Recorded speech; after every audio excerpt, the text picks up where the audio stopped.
দিনে শ্রাদ্ধ করেছে, ওর বাড়িতে যাবো না, খাবো না। কেন বাছা? হোটেলে খেলে জাত যায় না, হাজার জাতের চায়ের পেয়ালায় চুমো দিলে জাত যায় না, মুরগির মাংস খেলে জাত যায় না, হিন্দু মানুষ হিন্দুর বাড়িতে গিয়ে খেলে জাত যাবে। কতদিনে শ্রাদ্ধ করতে হবে সকল বর্ণের, এ নিয়ে এক বিরাট জঞ্জাল। নিজেরা পড়ুন। আমাদের কথায় যদি আপনারা বিশ্বাস করতেন, তবে আমরা তো চাই সমস্ত মানুষ এক জায়গায় আসুক। কেন কেন আজ হিন্দুরা এক জায়গায় আসতে পারে না? না পারে বিবাহে আসতে, না পারে শ্রাদ্ধে, না পারে অন্নপ্রাশনে।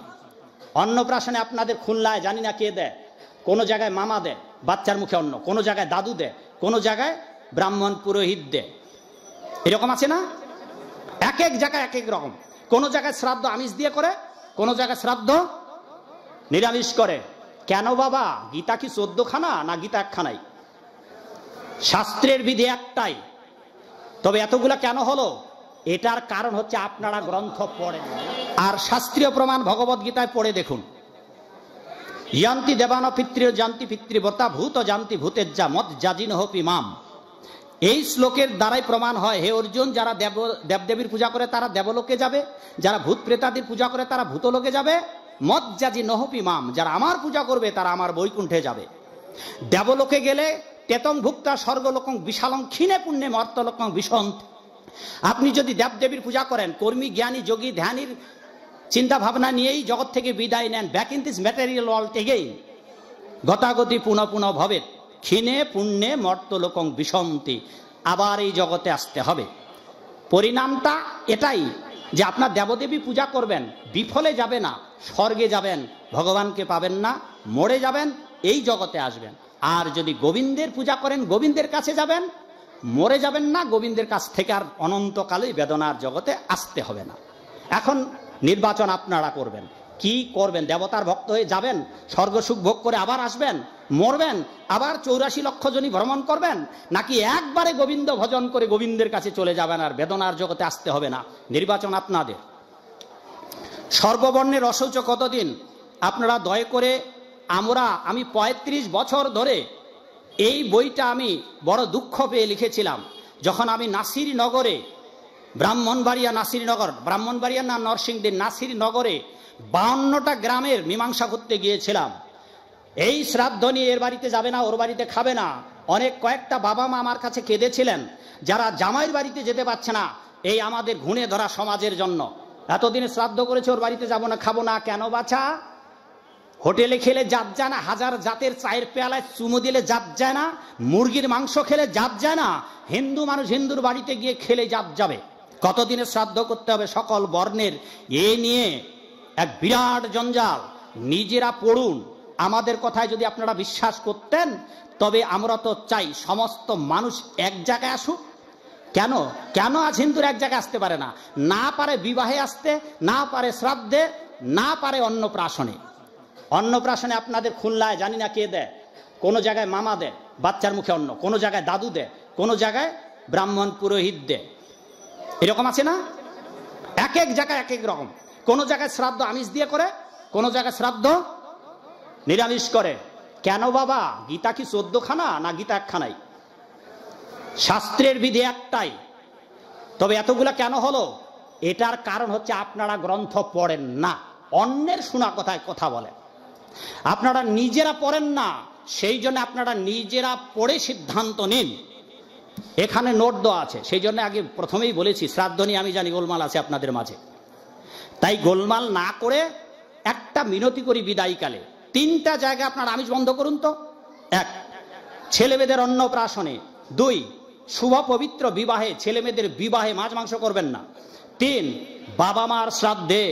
সারা জীবন তো খাচ্ছেন বাবা, কেন কেন ওই 2টো জায়গায় আপনাদের শ্রাদ্ধে আর ছেলেমেয়ের বিবাহে কেন বাবা? কেন কেন মাছ মাংস করতে হবে? আপনি আপনার ছেলের বিবাহ দিচ্ছেন, অন্য নিরীহ পিতামাতার সন্তানকে এনে। ছাগলের মা বাবা নেই? আপনার তো 5টা সন্তান আছে। বাবা চক্রবর্তী, কয় ভাই তোমরা?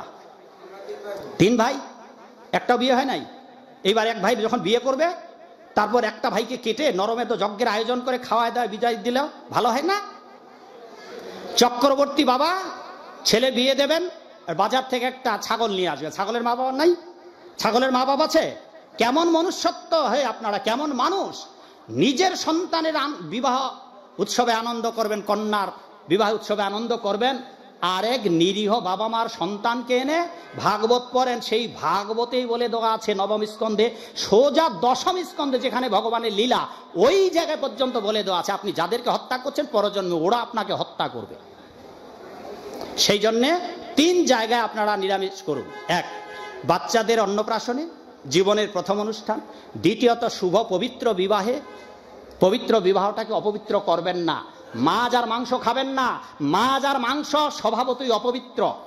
যারা ভোগী এই সমস্ত যারা, তারাই বলবে মাছ মাংস খাওয়া যাবে, কিন্তু পৃথিবীর একটা সাধু আপনারা দেখাতে পারবেন না যে আপনাকে বলবে মাছ মাংস খাও।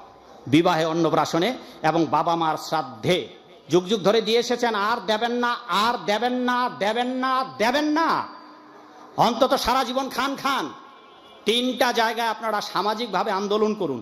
সামাজিকভাবে আপনারা শহরে শিক্ষিত লোক, সব শিক্ষিত মানুষ, এলিট পার্সন, আপনারা যদি দাঁড়িয়ে যান তবে পুরাতন সংস্কৃতি এমনিতেই পিছনে ধায়, পালাতে দিশ পাবে না। আপনারা যারা যুবক আছেন তারা জেগে উঠুন, ছেলেপেলেদের দায়িত্বে দিয়ে দিন, ভাগবত আসরে তারা ব্যবস্থা করুক, দেখবেন যে আরো চাঙ্গা হয়ে যাবে। সুতরাং শাস্ত্রের কতদিনে এইটা নিয়ে আমি আপনাদের বলবো না, কারণ এটা আপনাদের এলাকা বিতর্কিত। সেই জন্য আমি মিনতি করি 250 টাকা বা 980 টাকা শহরে মানুষের জন্য বড় কঠিন ব্যাপার নয় একটা প্যাকেজ কিনতে। রাধা বণিকের সঙ্গে ও রাধা রানীর সঙ্গে শ্রীকৃষ্ণের সম্পর্ক কি? যিনি রাধা তিনি কৃষ্ণ, যিনি কৃষ্ণ তিনি রাধা। রাধা কৃষ্ণ ঐছে সদা একই স্বরূপ, লীলারস আস্বাদিতে ধরে 2 রূপ। যিনি রাধা তিনি কৃষ্ণ, যিনি কৃষ্ণ তিনি রাধা।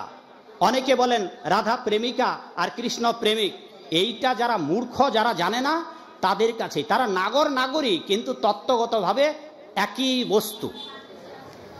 যখন কৃষ্ণের আনন্দ করার ইচ্ছা জাগে তখন তিনি রাধা হন, কারণ আদিকালে বেদেতে বলা আছে, বেদেতে আছে একমেবা ভবিষ্যৎ, তিনি একা ছিলেন। একো নৈব একো রম্যতে নৈব।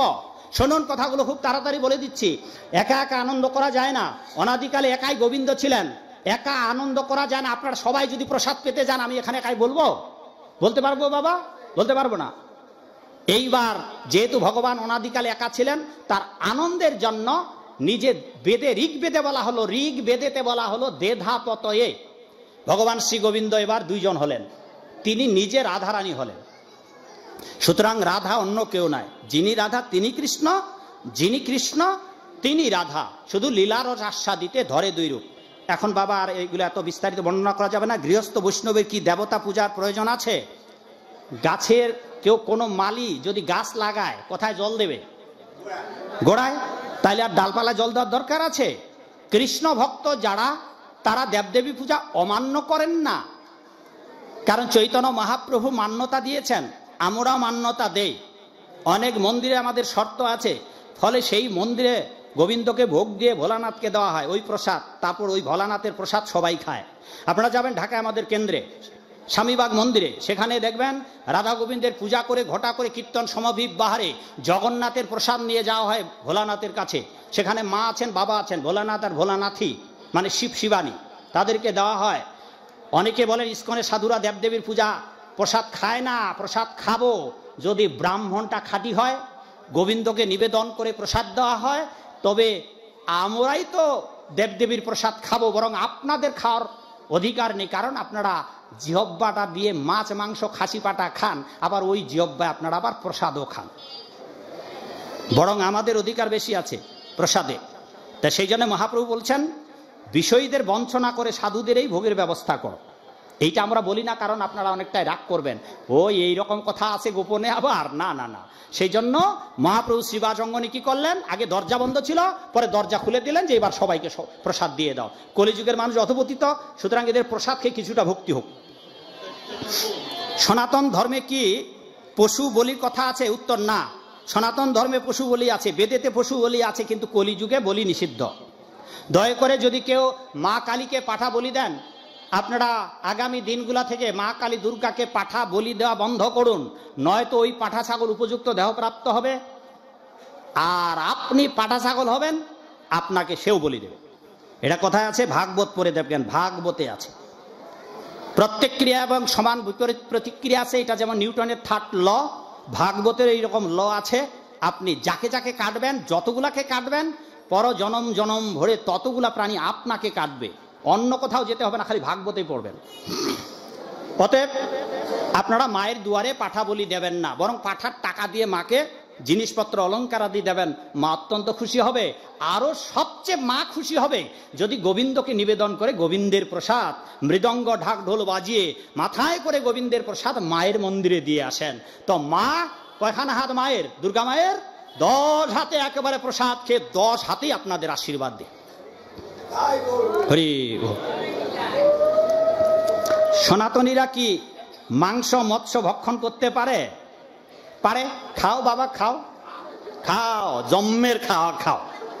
মনুষ্য জন্ম আর হয় কি না হয়, পাইছো যখন এবার খাও। কিন্তু আপনারা জানেন না, যেই কালেতে আপনারা 84 লক্ষ প্রজাতি পরিভ্রমণ করেন, ওই কালে যখন বাঘ ছিলেন তখনও মাংস খেয়েছেন।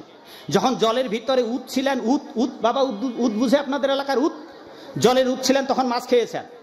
হ্যাঁ, যখন নীলতিমি মাছ ছিলেন তখন ছোট ছোট মাছ বড় মাছ সব খেয়েছেন।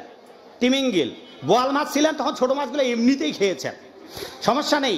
মনুষ্য জন্ম গ্রহণ করেছেন, মাছ মাংস বাজার থেকে কিনে খাবেন না।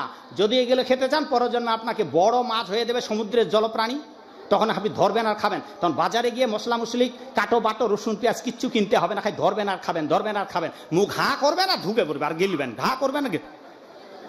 হ্যাঁ, এখন তো মাংস খাচ্ছেন মা, বাজারে গিয়ে কিনে মশলা বাটো কুটো মরিচ মশলা। আপনাকে সুন্দরবনে রয়্যাল বেঙ্গল টাইগার হয়ে জন্মাতে হবে, জন্মাবেন আর আপনি ধরবেন আর খাবেন, ধরবেন আর খাবেন। রান্না করার লাগবে না, মশলা মুসলি বাজারে গিয়ে কিনতেও হবে না। দুর্লভ মানব জীবন পেয়েছেন, এগুলো খাবেন না। শাস্ত্রের প্রমাণ চান বাবা, খালি ভাগবতটা পড়ুন, অন্য কোনো জায়গায় যাওয়া যাবে লাগবে না। এই মাছ মাংস যে খাওয়া যাবে না, মনুসংহিতা আছে বাড়িতে, পরে দেখবেন 5ম অধ্যায়ের 15 নম্বর শ্লোক। মাংস তো খেতে পারবেন না, প্রতিটি মানুষের বলেছে মৎস্যাৎ সর্বত বিবর্জয়েৎ। ছাগলের মাংস খেলে একটা পাপ হবে, কিন্তু যদি মাছ খান সব পাপ হবে। কালকে বললেন, ওরে বাবারে এইরকম পাঠক আনার দরকার নাই। সেই জন্য আপনাদের প্রমাণগুলো দিলাম না, শুধু এইটুকু জেনে রাখুন, যা খাবেন যা রান্না করবেন সেটা যেন ভগবানকে দেওয়া হয়, তাতেই আপনাদের কল্যাণ হবে। এমন জটিল জটিল প্রশ্ন যেগুলা শুনলে উত্তরগুলা আপনাদেরই মন খারাপ হবে। দেবতা পূজা সম্বন্ধে সনাতন ধর্মে কি বলা হয়েছে, শাশ্বত শাস্ত্র কি শাস্ত্রীয় বিধানে কি বলা হয়েছে, বৈষ্ণব দ্বারা হোমযজ্ঞ করে পিতৃশ্রাদ্ধ করলে কাল সৌধ থাকে না, এই বক্তব্যের কোনো শাস্ত্রীয় বিধান, দ্বাদশ স্কন্ধের তিলক বাধ্যতামূলক নাকি কোনো ভেদাভেদ আছে শাস্ত্রের তিলক সম্পর্কে। এই যতগুলো এখানে প্রশ্ন আছে, সকল ব্রতের ইতি কথা, আর এই যতগুলো এখন প্রশ্ন পড়লাম শ্রাদ্ধ তত্ত্বে তার সব উত্তর পেয়ে যাবেন শাস্ত্রের কোট সহকারে। দ্বাদশ অঙ্গে তিলক দেওয়ার বিধি সর্বজনীন, তবে ব্রাহ্মণ ক্ষত্রিয় কারো 6টা, কারো 10টা, কারো 12টা এরকম আছে। কিন্তু যদি আপনি বিষ্ণু মন্ত্রে দীক্ষিত হন, আর এই জগতের অধিকাংশ মানুষ সবাই বিষ্ণু মন্ত্রে দীক্ষিত, অতএব আপনাকে দ্বাদশ অঙ্গেই দিতে হবে। আপনি ব্রাহ্মণ হন আর চণ্ডাল হন, চামার হন আর মুচি হন। শ্রী চৈতন্য মহাপ্রভুর পিতৃ শ্রাদ্ধ অনুষ্ঠান, আরে বাবা শ্রাদ্ধ নিয়েই 8-10টা প্রশ্ন। ভূতের বাপের 14 গোষ্ঠীর পিণ্ড নিয়ে ঝগড়া বিবাদ বাদ দিন, কৃষ্ণ নাম করুন, গলে মালা পরুন, এমনিতেই আপনার উদ্ধার হয়ে যাবে। শক্তির কথা, ভক্তির কথা, জন্ম জন্মের মুক্তির কথা, জীবনের সারা